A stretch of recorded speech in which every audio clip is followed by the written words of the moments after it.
Hello everyone, स्वागत है आपके अपने यूट्यूब चैनल वाई सर पर। तो हम लोग आज देखने के लिए जा रहे हैं क्लास 10। हेलो एवरीवन, स्वागत है आपके अपने यूट्यूब चैनल वाई सर पर। तो हम लोग आज देखने के लिए जा रहे हैं क्लास 9 साइंस का चैप्टर नंबर 1 है हमारा, हमारे आसपास के पदार्थ। और इसमें हम लोग देख रहे हैं लेक्चर नंबर 5। इससे पहले 5 लेक्चर हमने किया है और बहुत सारी बातों के बारे में हमने जानकारी प्राप्त कर ली है। पदार्थ क्या होता है, पदार्थ के कणों की प्रॉपर्टीज क्या होता है, पदार्थ की बनावट कैसा होता है, पदार्थ के ठोस अवस्था और द्रव अवस्था के गुणों के बारे में हमने देखा है। और द्रव अवस्था के गुणों के बारे में ही देखते देखते हम आप पहुँचे हैं वाष्पन के बारे में। द्रव अवस्था के गुणों के अंदर ही हमको पढ़ना है कि वाष्पन क्या है, वाष्पन कैसे होता है, वाष्पन को क्या क्या प्रभावित करता है, यानी मतलब कब वाष्पन अधिक होगा, कब वाष्पन कम होगा। पहले तो समझते हैं कि वाष्पन है क्या। तो ऐसा हमने कई बार देखा होगा कि कई बार जो है ना खुले में जल को छोड़ देते हैं। मान लो हमारे पास एक थाली है, ठीक है, या थाली को धोया गया है, या ये छोटा सा कटोरा है, इसको धोया गया, या थाली भी मान सकते हैं। तो धोने के बाद ना ये थोड़ा भींगा हुआ होता है, लेकिन होता क्या है, जैसे जैसे हम छोड़ देते हैं तो ये सूख जाता है। ये सूखता क्यों है, ये क्यों सूखता है? या फिर नदी या तालाब में जो जल होता है वो धीरे धीरे करके गायब हो जाता है। होता है ना गायब, हालांकि एक लंबा समय लगता है लेकिन गायब तो होता है ना। पानी कहाँ चला जाता है, बोलोगे ज़मीन के अंदर चला जाता है। तो सारा पानी ज़मीन के अंदर नहीं जाता है, कुछ पानी ज़मीन के अंदर जरूर जाता है जो भूमिगत जल के रूप में इकट्ठा होता है, लेकिन सारा पानी ज़मीन के अंदर नहीं जाता है। तो ये पानी जाता कहाँ है? तो ये पानी होता क्या है कि वाष्प बन के, यानी गैस के फॉर्म में बन के, जल वाष्प बन के वायुमंडल में चला जाता है। इसी को हम लोग क्या बोलते हैं, वाष्पन बोलते हैं। तो वाष्पन का परिभाषा हम लोग क्या निकाल के ला सकते हैं, वाष्पन की परिभाषा क्या निकाल के ला सकते हैं? जब जल साधारण ताप पर, कमरे के ताप पर या अपने क्वथनांक के नीचे के ताप पर जल वाष्प बन के वायुमंडल में चली जाती है, तो इस क्रिया को हम लोग वाष्पन बोलते हैं। यहाँ पर 2-3 बातें निकल के आई, ठीक है। या तो एक कमरे के ताप पर जल वाष्प बनेगा, कमरे के ताप पर, या क्वथनांक के नीचे के ताप पर, क्वथनांक के नीचे के ताप पर। तो कहने का मतलब क्या है?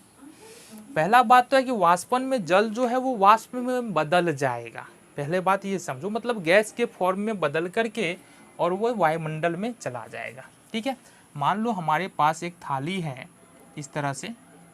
अब थाली मेरे को नहीं बनाना आता, जैसे तैसे बना रहे, इसमें पानी रखा हुआ है। तो वाष्पन में क्या होता है, नॉर्मल टेम्परेचर होगा। अगर रूम में थाली रखा है तो टेम्परेचर नॉर्मल ही होगा। तो ये धीरे धीरे करके वाष्प जो है, ये जल जो है वाष्प के फॉर्म में आके ये क्या करता है, वायुमंडल में चला जाता है, जहाँ पर ये बादल के फॉर्म में बन जाता है। ये बात समझो, ये क्या बन जाएगा, बादल बन जाएगा ऊपर में जाके। तो ये जो पानी जो जलवाष्प बन रहा है या गैस के फॉर्म में आ रहा है, इसी क्रिया को हम लोग क्या बोलते हैं, वाष्पन बोलते हैं। तो कमरे के ताप या अपने क्वथनांक के नीचे के ताप, तो क्वथनांक के नीचे का ताप मतलब है, तो क्वथनांक का मतलब होता है उबलना। अगर कोई द्रव है, अगर पानी की बात करें, पानी भी द्रव है, तो पानी की बात करेंगे तो पानी का क्वथनांक 100 डिग्री सेल्सियस होता है। यानी कि एक वायुमंडलीय दाब पर पानी 100 डिग्री सेल्सियस पर क्या करता है, उबलने लगता है। तो अगर हम बात करेंगे कि 100 डिग्री सेल्सियस पर अगर कोई पानी 100 डिग्री से कम ताप पर अगर पानी जो वेपोराइज हो रहा है, वो जलवाष्प में बदल रहा है, तो वो क्रिया क्या हो जाएगा, वो क्रिया हो जाएगा हमारा वाष्पन। तो वाष्पन का मतलब समझ में आ गया, ठीक है। वाष्पन का मतलब समझ में आ गया ना, पानी का भाप में बदलना। और ये जो काम होगा वो किस ताप पर होगा, या तो कमरे के ताप पर होगा या फिर क्वथनांक के नीचे, यानी 100 डिग्री सेल्सियस। पानी की बात करेंगे तो 100 डिग्री सेल्सियस से नीचे के ताप पर वाष्पन होगा, ठीक है। ये वाष्पन हमको समझ में आ जाता है। दूसरा जो है, वाष्पन होता कैसे है या वाष्पन की क्रिया होती ही क्यों है, ये बात समझो। तो हम एक कंटेनर ले लेते हैं, एक कंटेनर पकड़ते हैं। ये इस प्रकार से हमारे पास एक बर्तन है, बात को समझो। और इसमें कुछ पानी है, इसमें क्या है, हमारे पास कुछ पानी है जो भरा हुआ है। तो अब ऊपर में क्या होगा, ऊपर में हवा के जो पार्टिकल होगा वो गतिमान पार्टिकल जो है यहाँ तक तो आएगा, यहाँ तक हवा का गतिमान पार्टिकल आएगा। यानी कि कोई भी पदार्थ का कण जो है पदार्थ का कण जो है हमेशा गतिशील होता है, या तो वो द्रव का कण हो या ठोस का कण हो या फिर गैस का कण हो। और गैस का कण है तो वो कुछ ज़्यादा ही गतिशील होता है। साथ ही साथ हमको ये भी पता है कि टेम्परेचर यदि बढ़ाते हैं तो पदार्थ का कण क्या होता है, ज़्यादा गतिशील हो जाता है। तो वाष्पन भी टेम्परेचर पर डिपेंड करता है। अभी हम अगर इस पर आएंगे तो बात करेंगे कि वाष्पन कब ज़्यादा होगा कब कम होगा। तो वाष्पन की क्रिया होती कैसी है समझो। अब ये क्या है कि हवा के जो पार्टिकल्स है वो आकर के जल से टकराएगा, यानी जल का जो पार्टिकल्स है उससे टकराएगा। नीचे जल के कण भी गतिशील है, ऊपर से हवा के कण भी गतिशील है, दोनों का कण आपस में टकराएगा तो जाहिर सी बात है जल की कण की जो गति है वो और ज़्यादा बढ़ जाएगी। जब जल की कण की गति और ज़्यादा बढ़ेगी तो बाद में ये दूसरे जल के कण का सुनेगा नहीं, बोलेगा भैया तू, जिसको जो है ना नीचे वाले जल को बोल देगा कि तू भैया अपने जगह पर रह ले, हम चले यहाँ से दूसरे जगह। क्योंकि वाष्पन जो क्रिया होती है वो सतही प्रक्रिया है, सतह के ऊपर से ही होता है। ये हवा का जो कण है वो कहाँ टकराएगा, सतह पर आकर के टकराएगा। तो सतह वाला जल का जो कण है वही ऊपर जाएगा जल वाष्प बन करके। क्यों? क्योंकि यहाँ पर अंतर आणविक आकर्षण इतना इसका टक्कर बढ़ जाता है, इतना इसका गति बढ़ जाता है कण का, कि ये जो नीचे वाले कण के साथ जो बंधा रहता है उसके आकर्षण बल को पार करके वो ऊपर चला जाता है। तो इस वाष्पन का क्रिया यही है। इसको और समझ सकते हैं हम लोग, ठीक है। देखो ऊपर से तो ये हवा के कण आ रहे हैं, नीचे से हमारा जल का कण है, यहाँ समझ सकते हैं। हवा के कण के साथ पहले देखो जल का कण भी गतिशील है, ये जल का कण है ना, तो जल का कण भी गतिशील है, ये हवा का कण है, हवा का कण भी गतिशील है। दोनों गतिशील कण एक दूसरे से टकराएगा तो जल के ऊपर में जो जल का कण है ना सतह पर, उसका गति बढ़ जाएगा। क्या होगा? गति बढ़ जाएगा। अब जब गति बढ़ेगा तो ये क्या करेगा, सतह से ऊपर चला जाएगा। क्या होगा? सतह को छोड़ करके ऊपर जाने लगेगा, यानी ये वाष्प के फॉर्म में आ जाएगा। तो वाष्पन का कारण हम यही बता सकते हैं, ठीक है। वाष्पन कैसे होता है समझ में आ गया। वाष्पन को प्रभावित करने वाले प्रॉपर्टीज या कौन कौन से कारक है, प्रॉपर्टीज नहीं बोलेंगे, कौन कौन से कारण है जो वाष्पन को प्रभावित करते हैं। पहला है द्रव की प्रकृति। अब द्रव की प्रकृति का मतलब क्या होता है, आओ समझते हैं। द्रव की प्रकृति का मतलब क्या है, एक नज़र डाल लेते हैं, समझ में आ जाएगा। द्रव की प्रकृति का मतलब है कि अलग अलग द्रव का जो वाष्पन का दर होता है, वाष्पन का जो रेट होता है वो अलग अलग होता है। हम दो उदाहरण यहाँ पर ले रहे हैं। एक ले रहे हैं किसका, पानी का, ठीक है, और दूसरा उदाहरण ले रहे हैं, यार ये बड़ा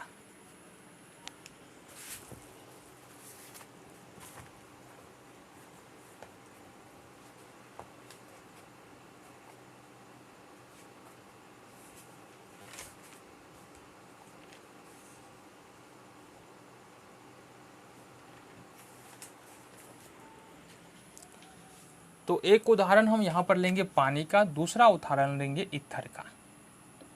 अब पानी का जो क्वथनांक होता है वो 100 डिग्री सेल्सियस होता है और ईथर का क्वथनांक 34 डिग्री सेल्सियस होता है। अब जाहिर सी बात है जिसका क्वथनांक जितना कम होगा उसका वाष्पन ज़्यादा होगा। तो ये द्रव की प्रकृति पर, किस पर निर्भर करता है वाष्पन, द्रव की प्रकृति पर। जिसका क्वथनांक जितना कम होगा वाष्पन का रेट उतना ज़्यादा होगा। अगर हम इक्वल अमाउंट में एक में ईथर रख दे और एक में जल रख दे, ठीक है, मान लो इतना ईथर है, इतना जल है और इतना ईथर है, ठीक है, मान लो 250 ml जल है और 250 ml ही हमारे पास ईथर है। अब समान टेम्परेचर पर यदि हम रख देते हैं दोनों को तो पहले कौन जल वाष्प या वाष्प के रूप में बदल जाएगा, तो पहले ईथर बदलेगा, क्योंकि इसका क्या है, क्वथनांक कम है, इसका क्वथनांक ज़्यादा है। तो जिसका क्वथनांक जितना कम उसका वाष्पन उतना अधिक। ये बातें समझ में आ गई। दूसरा है यहाँ पर द्रव का ताप। ठीक है, तो द्रव का ताप अगर हम बढ़ा देते हैं तो वाष्पन का रेट क्या होता है, बढ़ जाता है, यानी कि वाष्पन उतना जल्दी होने लगता है। क्योंकि हमको पता है कि अगर मान लो यही सेम दोनों चीज़ है, ठीक है, अब ईथर को हम छोड़ देते हैं और इसके नीचे में हम आग जला देते हैं। ठीक है, आग ऐसा होता है क्या, नहीं ना, इसके नीचे में हम क्या कर रहे हैं, आग जला दे रहे हैं। अब बता दो किसका 100 डिग्री से, लेकिन सेल्सियस से कम लिखना है क्योंकि अगर रखना है आग को, क्योंकि 100 डिग्री सेल्सियस को अगर पार हो जाएगा आसपास में तो फिर वाष्पन नहीं रह जाएगा, तब तो ये क्वथन हो जाएगा। तो 100 डिग्री सेल्सियस से हमको ताप को कम ही रखना है। और यहाँ पर देखेंगे कि ईथर से पहले अब क्या हो रहा है, पानी वाष्पित हो जा रहा है। ठीक है, मतलब द्रव के ताप पर भी वाष्पन डिपेंड करता है। तापमान जितना अधिक होगा वाष्पन का रेट उतना अधिक होगा। यही कारण है कि ठंडी के दिनों में कपड़ा क्या होता है, लेट से सूखता है, देरी से सूखता है, जबकि गर्मी के दिनों में कपड़ा जल्दी सूख जाता है। क्योंकि जो जल होता है ना कपड़ों में, वो वाष्पन क्या होता है, वाष्पन जल्दी जल्दी होगा गर्मी के दिनों में उसका, जबकि ठंडी के दिनों में क्या होता है, तापमान कम होता है, जिसके कारण जो कपड़ों में जल होता है उसका वाष्पन स्लोली होता है, जिसके कारण कपड़े लेट से सूखते हैं। या गर्मी के दिनों में अगर हम बर्तन में पानी रखते हैं तो वो जल्दी सूख जाता है, ठंडी के दिनों में नहीं सूखता है जल्दी। क्यों, क्योंकि वाष्पन ठंडी के मौसम में क्या होगा, ताप कम है तो धीरे धीरे होगा, गर्मी के मौसम में ताप ज़्यादा है तो वाष्पन ज़्यादा होगा। कारण क्या है, क्योंकि अगर मान लो ये कोई द्रव है, इसका कोई कण है, तो अगर ताप बढ़ाते हैं ना, अगर ताप बढ़ाते हैं तो इस कण की गति क्या होती है, बढ़ जाती है। ये बात तो समझो, अगर ताप बढ़ाएंगे तो कण की गति बढ़ेगा, और वाष्पन बताए पहले कि कण की गति पर ही तो डिपेंड करता है वाष्पन, दूसरा चीज़ पर तो नहीं डिपेंड कर रहा है। तो यहाँ पर ताप बढ़ाने पर वाष्पन बढ़ जाता है। ठीक है, फिर है द्रव का पृष्ठीय क्षेत्रफल। अभी बात को समझो यहाँ पर कि वाष्पन एक सतही प्रक्रिया है। सतही प्रक्रिया मतलब वाष्पन हमेशा ऊपर से ही होता है। सतह यानी जल है तो जल के सतह से ऊपर से ही होगा, पेट्रोल है तो पेट्रोल के सतह के ऊपर से होगा, ईथर है तो ईथर के सतह के ऊपर से ही होगा। उसको जल के अंदर से मतलब नहीं है। मतलब अगर हम मान लो थाली में जल रखे, एक थाली में जल को रख रहे हैं इस प्रकार से, मान लो थाली कटोरा जो भी बोलना है बोल दो, और एक गिलास में उतना ही जल रख रहे हैं, तो किसका वाष्पन तेजी से होगा, थाली वाले का वाष्पन तेजी से होगा, क्योंकि ये जल का जो सतह है वो क्या है, ज़्यादा है। ठीक है, जल का जो सतही क्षेत्रफल ज़्यादा है, यहाँ पर जल का सतही क्षेत्रफल क्या है, कम है। तो सतह का क्षेत्रफल या पृष्ठीय क्षेत्रफल बढ़ाने पर वाष्पन क्या होता है, बढ़ जाता है। सिंपल सी बात है, एक थाली में रखो जल, उतना ही जल एक गिलास में रख दो तो थाली वाला जल जल्दी वाष्पित हो जाएगा, गिलास वाला नहीं होगा। ठीक है, तो ये वाष्पन द्रव के पृष्ठीय क्षेत्रफल डिपेंड करता है। अगला जो बात है वो है हमारा वायु का वेग। अब देखो इसका रीजन है, अगर हवा तेज है तो वाष्पन भी तेज होगा, हवा अगर स्लो है तो वाष्पन भी स्लो होगा या धीरे धीरे होगा। कारण क्या है, मान लो कि ये जो है ना, यहाँ से पानी का कण निकल रहा है, ठीक है, थाली में से पानी का कण निकल रहा है, तो ये तो आराम आराम से जाएगा ना, आराम आराम से जाएगा। और पानी का कण यदि थाली से निकलेगा तो कुछ देर यहाँ क्या होगा, डेंस मीडियम बन जाएगा, मतलब बहुत सारे पार्टिकल्स यहाँ पर इकट्ठा हो रहे हैं। तो नीचे से जो दूसरा जल का कण आएगा वो उसको धक्का देगा, वो हटेगा, फिर नीचे से जो पार्टिकल्स है जल का निकलेगा। लेकिन जब हवा आता है तो ये जैसे ही पानी का कण यहाँ से निकला तो क्या करेगा, इस सारे जो कण ऊपर आ गया है इसको धक्का दे के हटा देता है, यहाँ पर खाली जगह बन गया। अब खाली जगह बनने के बाद फिर से क्या होगा, जल्दी जल्दी क्या होगा, वाष्पन की प्रक्रिया होगा, फिर कण निकलेगा, फिर हवा धक्का देगा, फिर यहाँ पर खाली जगह होगा, फिर वाष्पन शुरू होगा। तो वाष्पन की क्रिया इस तरह से हमारा वायु के वेग पर भी डिपेंड करता है। हवा ज़्यादा होगा, वाष्पन तेजी से होगा। इसी कारण जब हवा वाला मौसम होता है, हवा तेज चलती है, तो उस स्थिति में हमारे कपड़े जल्दी सूख जाते हैं, क्योंकि वाष्पन क्या होता है उसमें तेज हो जाता है। या कभी कभी घर पर भी क्या करते हैं हम लोग, पंखा चला करके कपड़े को सुखाते हैं। रीज़न क्या है कि वहाँ पर वाष्पन को हम लोग क्या कर रहे होते हैं, तेज कर रहे होते हैं। ठीक है, चलो ये आ गया। चौथा पांचवा और लास्ट हमारे पास जो फैक्टर है वो है आर्द्रता। आर्द्रता का मतलब क्या होता है, जो वायुमंडल में जल वाष्प की मात्रा होती है उसको हम लोग आर्द्रता बोलते हैं। तो वायुमंडल में जल वाष्प दो प्रकार से हो सकता है। हमारे चारों तरफ देखेंगे तो पानी की कुछ ना कुछ मात्रा तो होगा कि नहीं होगा? होगा। मान लो कि एक गिलास ले लो, कोई भी गिलास ले लो, स्टील का ले लो या शीशा का ले लो, इसमें पानी डालो और बर्फ का एक टुकड़ा डाल दो। अब देखो ये दीवार पर क्या आ रहा है, गिलास के दोनों तरफ दीवार पर क्या आ गया, पानी की बूंदें नजर आ रही है। तो क्या वो गिलास के अंदर से बाहर निकल गया, गिलास टूटा हुआ था क्या? बिल्कुल नहीं। क्यों? क्योंकि जो बाहर जल वाष्प था ना वो ठंडा हुआ, जिसके कारण वो जल में बदल गया। हम क्या बोल रहे हैं, जल के कण की गति को बढ़ाएंगे तो जल वाष्प बन जाएगा। ठीक है, और जल के कण की गति को घटाना है तो ठंडा कर दो उसको। गर्म करने पर जल के कण की गति बढ़ती है, ठंडा करने पर जल के कण की गति क्या होती है, घटती है।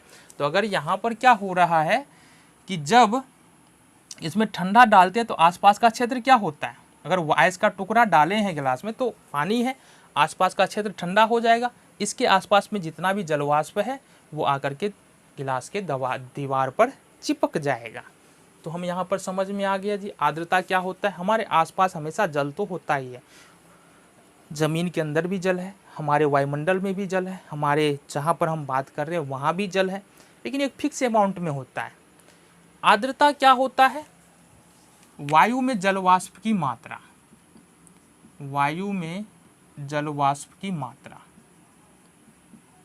अब ये एक फिक्स अमाउंट में होता है। किसी खास ताप पर वायु में जल वाष्प की मात्रा क्या होता है, फिक्स्ड अमाउंट में होता है। ठीक है, समझो आर्द्रता, पहले तो समझो आर्द्रता होता क्या है। ठीक है, देखो खास ताप पर, ठीक है, एक फिक्स्ड ले लेते हैं, चलो फिक्स्ड मात्रा में जल वाष्प की मात्रा होता है, की मात्रा। तो कहने का मतलब है वायु में एक किसी खास ताप पर जल वाष्प की खास मात्रा ही रह सकती है। अगर मान लो कि वायु में जल वाष्प की मात्रा अधिक है तो हम बोलेंगे आर्द्र मौसम है, और अगर वायु में जल वाष्प की मात्रा कम है तो बोलेंगे शुष्क मौसम है। तो वायु में जल वाष्प की मात्रा कब बढ़ती है, तो ठंडे के मौसम में देखो जल के कण, बहुत सारे कण आसपास में तैर रहे होते हैं, तो वायु में उस समय क्या होता है, जल वाष्प की मात्रा बहुत ज़्यादा हो जाती है। गर्मी के मौसम में देखो वायु में जल वाष्प की मात्रा क्या होता है, बहुत कम हो जाती है। ठीक है, तो अगर हमारे आसपास मतलब वाष्पन यहाँ पर थाली रख दिए हैं और मान लो ठंडा का समय है, मतलब वायु में पहले से जल की बूंद बहुत सारा है, अब ये बूंद निकलेगा तो जाएगा कहाँ, जगह ही नहीं मिलेगा इसको जाने का, तो वाष्पन स्लो हो जाएगा। उसके उलट गर्मी में बात करेंगे तो हवा में क्या होता है, जल वाष्प की मात्रा कम होता है, जिसके कारण यहाँ से खाली खाली जगह मिलेगा, जो जल का कण बाहर निकलेगा उसको जाने के लिए खाली खाली जगह मिलेगा। इस वजह से आर्द्रता भी क्या करती है, वाष्पन को प्रभावित करती है। तो यहाँ पर हमने पढ़ा वाष्पन क्या होता है, वाष्पन की क्रिया कैसे होती है, वाष्पन किन किन कारकों पर निर्भर करता है। अगले वीडियो में मिलते हैं कुछ और बातों के साथ।